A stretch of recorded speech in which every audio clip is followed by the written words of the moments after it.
Oedd safon yn gyffredinol yn gret, yn uchel iawn. I fod yn deg, dwi ddim yn peth hawdd i cadw ceffylau i mynd adeg ma flwyddyn, so chwarae teg i bawb yn dod â ceffylau ymlaen o flaen heddi. Mae fe sŵp rhywbeth fel ar bucket list yn dyfe i'r beirniadu fan hyn. Fi'n cystadlu bron o bob blwyddyn, so fydde'n rhaid i cael y gyfle i wneud i'r beirniadu fan hyn. I fi, mae'n rhaid i'r section B cael job yn y dyfodol. Mae'n rhaid i cael swydd, falle bod e'n mynd am gyfrwy, neu bod e falle cael mwy o ebolion i ddod mlaen i'r dyfodol. Felly oedd y pencampwriaeth heddi, ydy wir yn dangos beth i fi'n edrych amdano yn y ceffylau Cymreig.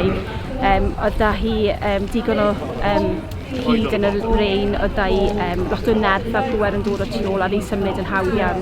Dim ceffer perffaith i gael. Ni wastad eisiau wella, a fi'n credu ar y dydd hi oedd y ceffer perffaith, ond wella yn y dyfodol bydd na well i ddod. Mae heddi wedi bod yn briliant, wedi mwynhau mas draw a fi yn hapus ofnadwy cael y fraint a cyfle i wneud e.